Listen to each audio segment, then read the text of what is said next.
This is the thing we need to talk about. Crispin is not dealing.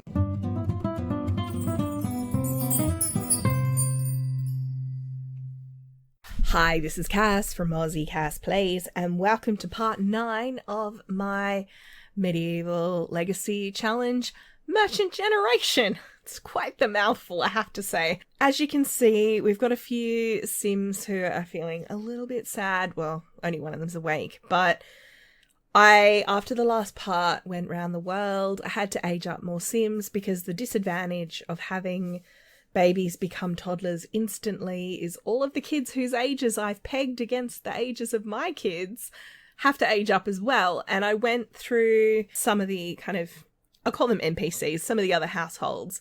When I loaded the Goth household to age up, Martha and Magnus, and also I think Victor was already a young adult, but Martha and Magnus were both children, so they had to become teens. And as soon as I opened that lot, Isabella died. So unfortunately, Rose's twin sister has passed away. So Desiree and Vivienne, who both knew Isabella quite well, are both feeling really, really sad about it. And the other Sim that died in that household was George, who was it George or Cassandra? No, Cassandra Goth died of old age as well. George is still kicking around, I'm pretty sure. So that's kind of where that household is at. Victor has, even though technically Martha is his aunt, Victor has given her his protection because Mortimer requested that his very baby youngest daughter be kept in the family and like looked after, despite the fact she's sort of the bastard child. And I don't mean that as a slur, I mean that as a description of the marital status of her parents. She's got like her own kind of private little room there that Victor's basically directed is hers, despite any of opinions that George might have. Basically, Isabella, as Victor's nanny, raised him right, and he's looking after his aunt / little sister. Feels like a little sister relationship, I'm not gonna lie, but it's actually technically his aunt. It's all a bit strange. I'm thinking we're going to jump from here across to the farm because I actually want Nalani and Jonathan to get married at the start of this part. Oh, Grim Reaper wants to purchase a painting. Okay. Whatever Grim wants, Grim gets. We don't argue with the Grim Reaper. 8,000! Oh boy! Get up, do it now! Before he changes his mind. 8,000. We don't need to run the shop anymore. Well, I mean, technically we do. The only reason I'm selling any paintings on Plopsy is because they're the ones that aren't medieval. So when my Sims auto paint, which happens a fair bit, if they choose something that just does not fit the vibe of this series, I put them on Plopsy just to get rid of them and still make some money. But all of the things that are medieval vibe, or like, you know, classical paintings and that kind of thing, and this slightly cartoony volcano, let's not look too hard at that, those ones I always put in the shop. So yeah, I'm gonna move across to Jonathan and Alani. We'll have their wedding. Hopefully it's not raining in Windenburg. These guys are gonna travel across because, you know, big deal. Plus it also means they can like mourn their aunt and like show respect to her. I will have to play the actual wedding part from the other household though. So what I'm going to do is do the wedding from that household and then I'll switch across to this household and play them for a bit at the wedding. That's my plan. We will see how it goes. I'm super loving how this farm has come together with cottage living and like the pond tool and stuff. I feel like we're actually using the whole lot now, which is awesome. The boys woke up early and they're doing the farm chores because the wedding's actually going to be here. I've just put down the new little cottage living wedding arch, which I love, by the way. I think it is beautiful. It's nice to actually finally have a good wedding arch in the game because I feel like the wedding arches we had prior to now were all fairly ugly. So the downside, of course, of this wedding is, except for the bride and the mother of the groom, everyone is also very sad because Isabella passed away. So that's a thing. The other thing is we couldn't invite... He actually didn't know Gerard, weirdly. He knew Godric, but he didn't know Gerard, which is annoying because I actually had Jonathan go round in between parts and like visit all of the relatives to make sure he knew everybody. I'm also playing rolling the dice a little bit here with David and Alana. David in particular is already at the like end of life notification stage, and overnight while I was waiting for the sun to come up, I also got the it's almost Alana's time final days notifications. So it could be a very bad wedding is what I'm here to tell you, but I'm optimistic. I'm hoping for the best, fingers crossed. Oh, and Jonathan slept on the couch, if you're wondering. Nalani's been sleeping in his bed and Jonathan has been sleeping on the couch because they're not married and it would be inappropriate to have them share a bed. Oh, we don't have a bar. I ordered a mixologist because it was a way to get Rose here. Actually, I'm not fussed about that. That's fine. I made her the mixologist so she'd turn up so I could squeeze in a couple extra sims. Not because I actually thought that we needed a mixologist. So I'm just going to see if I can bring Gerard here as well, and then we can get started. All right, I've got little Gerard here. I'm just waiting for the rest of the guests to show up now. Unfortunately, because of the way this lot seems to work, they all spawn. Ooh, that's some exciting CC glitching going on there. Whose dress is that? Annabella. I'm sorry, sweetie. You're going to have to get changed. That dress is, it's a whole thing. There we go. She can wear something that doesn't shoot laser beams into the sky. So the Sims actually spawn down here, which is great. I've got little Alana, in theory, cooking us a cake. Nalani's kind of just standing a little awkwardly. I should probably have her try and, like, meet everybody. The Sims don't automatically know each other by attending at an event. I feel like they should, but they don't. So, you know, that's how it is. Oh, this is Martha. Look, she's so beautiful. This is little Martha. This is the child of Isabella Graham and Mortimer Goth. Late in Morty's life, obviously. So, you know, ignore the dead crickets on the ground. She's such a pretty sim. She looks a lot like her mum. She's got that same kind of cute little upturned nose that Rose and Isabella both have. Look at the little beautiful little Rose, by the way. Look how lovely she is. They're all trying to go out to the graveyard, which I get, but I also, you know, poor Nalani's feeling tense because she's like, nobody is gathering for my wedding. I also think Nalani, as a mermaid, would really appreciate getting married overlooking the ocean, you know, when there's like water right by her and all that kind of thing. I think she would definitely appreciate that. Crispin's come up and started talking to her about how like fit he is. Okay. Anyway. Got the mountains in the background. Oh. And swans in the background. This couldn't get any more beautiful if I tried. This is what I was trying to... Oh, she's just come out in spots halfway through. The Sims was like, beautiful, you say. Well, then. Oh, my goodness. Wow. Oh, you're fine. You're fine. See it through. See it through. You can do it. I mean, I was about to say my Not So Berry wedding that I just recorded was pure chaos and that this was, like, vastly better. And it is, because we haven't been attacked by bats or had an alien standing, like, right on our shoulder right here to watch. So, you know, that's okay. So they've had their beautiful little wedding. Vivian's crying in the background. The wedding was so beautiful. It was so beautiful. All right, let's see if Alana actually has made a cake. Oh, we have multiple cakes on the go here, but do we have any that we've got three? 3 cakes on the go. Are any of them actually finished? This is Andrea, looking gorgeous in her formal wear. Christopher is over here. Now, the other sim I actually need to get married imminently. Well, there's a couple. There's Christopher and Annabella, who just came in. Now, Annabella actually has her eye on somebody already. Martha, are you okay? I mean, no. Her mum just died. Poor little thing. Like, are you okay? And she's like, not I actually want to switch across to Vivienne's family, but this is the thing we need to talk about. Crispin is not dealing. He's not dealing with the fact that Jonathan got married first.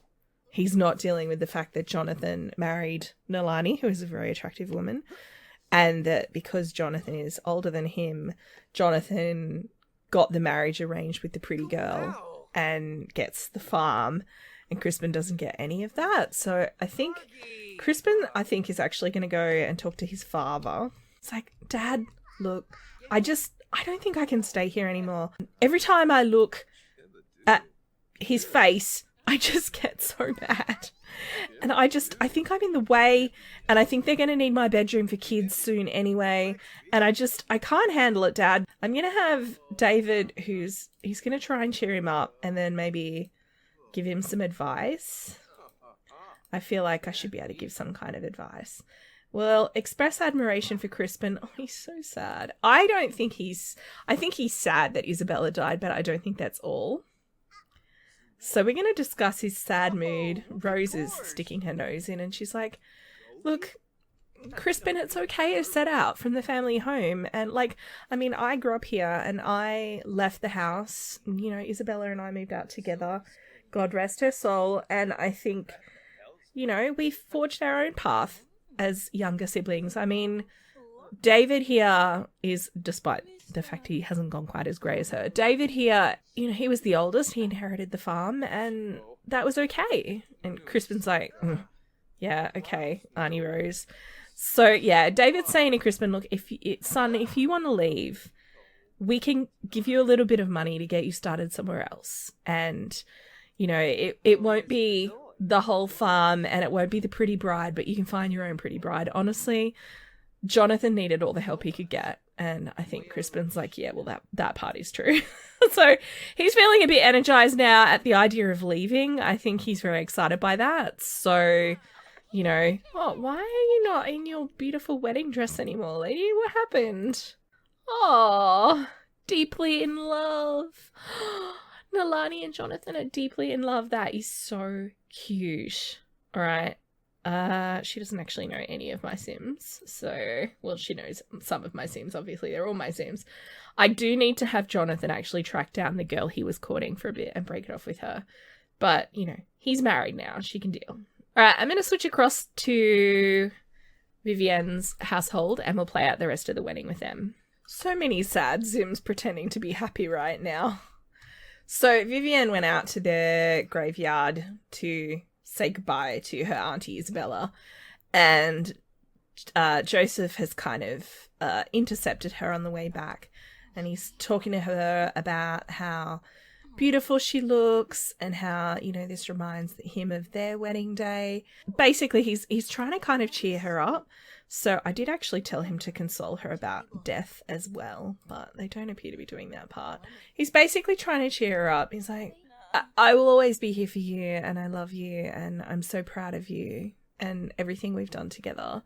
And I know it feels a bit weird having a romantic event like this when your family is mourning, but life actually has to go on as well. Emily, I don't have a phone. So his parents are obviously not here because they don't really know this side of the family that well. So yeah, he's sort of trying to give her a bit of a... Isabella would be really happy to see us all here celebrating, a new relationship and everything. She'd be really proud of that. So Vivienne is kind of like nodding and agreeing, and she's like, yeah, you're right. Oh, they got a little sentiment. Oh, the chickens are like, yeah, this is a rooster and this is a hen. Maybe they want to learn how to dance. Very cute. So I'm going to have them... I think I want her to go and talk to Martha and make sure Martha's okay, because she did just lose her mum and she lost her dad when she was very young because he was very, very old. I know I keep saying that. Yeah, so I want her to come and congratulate Nalani and also console Martha. Desiree's, oh, bless her.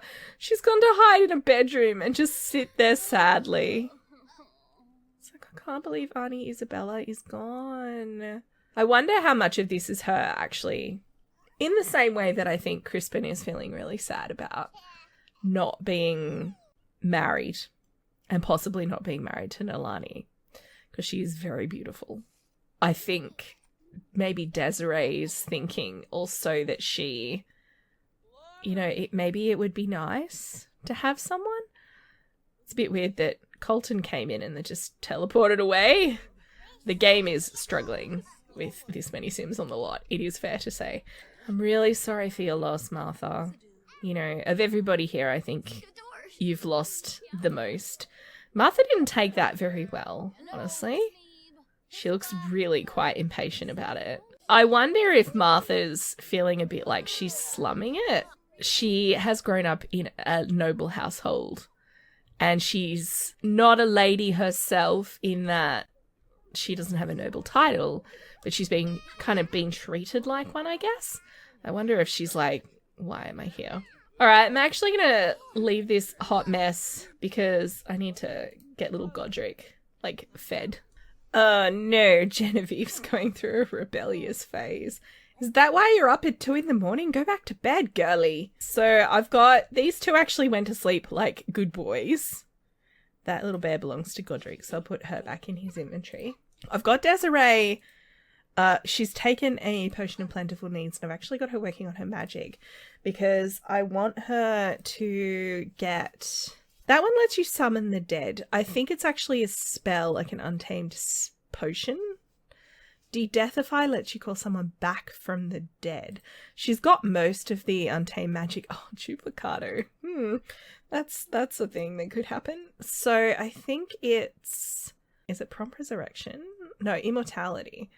So she wants potion of immortality. So I've had her max out the spells for these two for her current level. I mean, everyone knows in the family that she's a spellcaster. Everyone knows Jewel was. It's sort of a Graham family open secret almost because, you know, it's fair to say some parts of the church, for example, would not approve. It's not automatically a death sentence is where I'm kind of trying to go with this. Unlike vampirism is frowned on by the state of Windenburg, like it's a outlawed condition, but being a spellcaster is not in this particular kingdom. Oh no, I just discovered something. He's caught, you know how everyone that wedding was sick? Yeah, poor little Gerard has full-blown stumpy flu, and my usual solution of have an orange juice isn't available because I've set this lot as being you have to cook from ingredients. You actually don't have quick meals. There's no get a quick meal, which means you can't get an orange juice. So he's full-on sick. I had thought I was going to take him, I made him a little club, and I had thought I was going to take him and his little club out. So it's just children. We've got Gerard and Genevieve. I was planning on trying to get enough points so Godric could join as well. But I've added other children from the world who were at a similar kind of social tier. So we have Matthias Honeycutt, and Christina Honeycutt. They are members of, obviously, the Honeycutt family, which is a lord's family. We have Rosie McDougall and Damien Smalley, who are not children of lords, but are, you know, lower middle class-ish. The reason I keep bringing up the class levels of different families is because the whole point of this challenge is to try and work your way up the social ladder. So you start out as a peasant farmer and you end up as a queen or a king. So it is actually directly relevant to the challenge. I mean, it was also directly relevant to medieval times. Can I get you to rest, baby? You're so sick. Go cry it out. He's feeling really, really sad because he's sick. It's the end of the world because children really do hate being sick. Poor little guy. Like I said, I was originally planning on trying to take the kids out to, you know, do stuff. I might save that for the next part. I think what we're going to do is run the shop for a little bit, get some money together. Not that we're super poor right now, but I think we're going to do that. Oh, this thing's gross. Can I... Oh, yes. Does that clean the shed? Wait, did I just discover the most epic hack of all time? If this works, I'm going to be so happy because cleaning the shed is super time consuming. Let's see if this works. Yeah, so I'm going to run the shop and take care of the farm animals. and we will see how it goes. Oh, did it work? It says it's clean. It also... Oh, the kids have got school anyway. Oh, the green stink clouds went away. That's amazing. I didn't know I could do that. Can I do it on this one as well? No. So you can only do the animal shed, not the chicken coop. That's a bit weird. But anyway. So Morgan Ember has shown up to the shop and I've just got Desiree talking to them. But the Crown Prince has just strolled in. So that's horrifying. His mum is now an elder. This is, I don't think you guys have seen the Crown Prince before. This is Crown Prince Richard Windenburg. He's just gotten married to Lady Emily Dowd, who was the child of, I forget her mother's first name, but her mother married Sir Reginald Dowd, who was one of the Knights of the Realms. So, you know, he's just married, she's now Princess Emily. And he's pretty happy with himself. Yeah, he's a bit foppish. You may have picked that up. But, you know, he's got a reputation for being a good king. So I'm going to get Joseph to come over and greet the customer. This is Erica, by the way. Did I show you guys Erica Weaver? This is Joseph's little sister. I probably should say hi to her as well. Ask for money. But no. Really? Why did we have to come over here? Desiree and Morgan were having a very low-key discussion about spellcraft. Why did you have to come over here? Maybe I could get them to go and sit together over there and just get them out of the way. Be very attentive to the Crown Prince. This was not my plan, frankly, but that's what's happening. That's what we're doing. So we will answer any questions that he might have. He's feeling excited. Is that because, you know, it's good to be the Crown Prince? It's good to be the king. Let's... I don't want to brag about owning stuff. Now, he is just window shopping, but, you know, we'll see. Ask about his income. I don't think we'll do that. Technically, he's unemployed, like all nobles, like all royalty. Offer him information or suggest options, perhaps. Oh, poor Desiree. She tried to talk to Morgan. Desiree's thinking about, you know, wanting to be... not a wife, but, you know, wanting... I think she wants kids more than anything. Excuse me, I was crafting stuff on that table, Bentley. I might actually get her to come out here and we'll see if she can have a talk to Morgan. They're the kind of person I could see her potentially ending up with. Spellcaster, so they're like her people. They get it. Also, you know, very pretty and not super like macho threatening. Can you come back here, please? Come back. Morgan! Ah, Gerard just met Dawson. Dawson's also a child now. Okay. Genevieve also met Dawson. That's awesome. Yes, dislike handiness, Bentley. Get off my crafting table. I don't know if she'd even understand it or admit it to herself, but I think that she maybe is a little bit attracted to Morgan. Now, I know at least one of you in the comments was very enthusiastic about the idea of Morgan and Desiree together. Excuse me. Can I help you, Landon? He's like, yes, you can. I'm a customer. Oh, they're having a chat now. Poor Desiree. I'm going to send her. Oh, that's a big bill. Some of the comments were very enthusiastic, especially because Morgan... I'm not actually sure if Morgan can have children because Morgan is, I think, non-binary, and I don't actually know whether they can impregnate other Sims. I think they can, but I'm not 100% sure, so that could actually be a problem. Oh, little Godric's come down. Mama, what are we doing? She's like, we're trying to make lots of money from people, sweetie. Oh, you want to bob to the music? Sure, we can bob to the music. Obviously, if Morgan can have kids, because Morgan and Desiree are both spellcasters, any kid that Desiree had would be a stronger bloodline. My long-term plan for Desiree is she is going to be the eternal grand old matriarch of the family. And ideally, if I can get her the spell, she will stay an adult forever. And she'll when Gerard or Gerard's kids or grandkids have problems that they perhaps need a spellcaster to help them out with, she'll be the one that's around to do it. Okay, quick! The prince wants to buy something. He wants to buy a broomstick. That's a interesting choice there. Like, I can't see her settling down and having, you know, lots of grandkids and a normal, boring life. But I could see her having a child out of wedlock in a terribly inappropriate way. Whether that would be with someone like Morgan or whether it would be with a supernatural creature like an elf. I do have elves in this save file. I've actually used aliens, just so you guys know. The aliens in this save file are fae. I'm actually going to leave this part here. I'd love to hear your thoughts on Morgan as a potential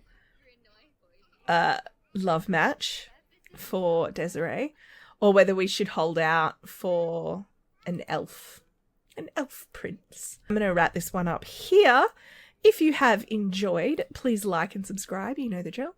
Don't forget to wash your hands, and I will catch you next time. Thanks for watching.